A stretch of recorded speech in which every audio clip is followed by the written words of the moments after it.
काल म्हाका दिसता की काँग्रेसीचो अध्यक्ष गोंयचो ताणें कितें तरी उलयलो,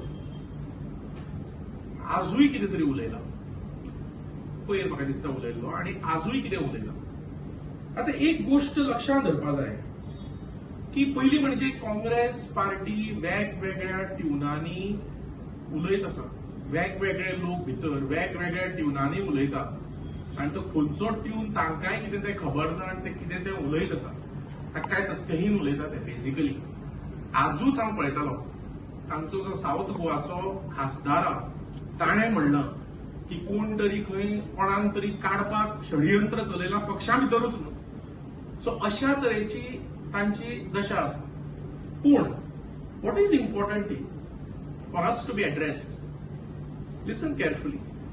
पयर जो तांणी प्रेस कॉन्फरन्स घेतलो काँग्रेसीच्या गोंयच्या अध्यक्षान, त्या प्रेस कॉन्फरन्सान तांणी थोडे पेपर दाखयले जे ते स्वताच म्हणटा की they appear to be forged.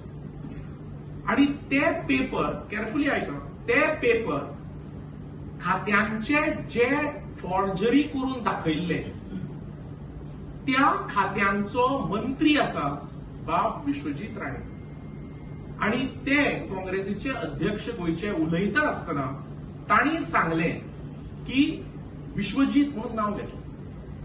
Now what he meant to say and what he meant to mean is now known to all.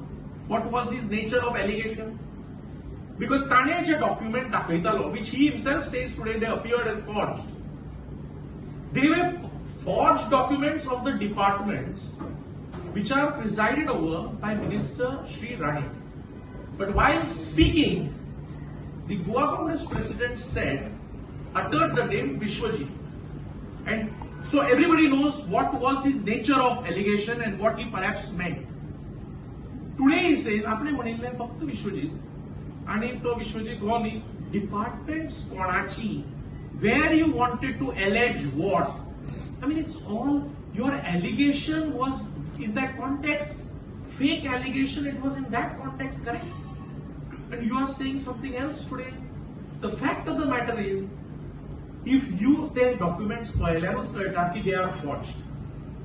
On the face of it, they appear forged documents.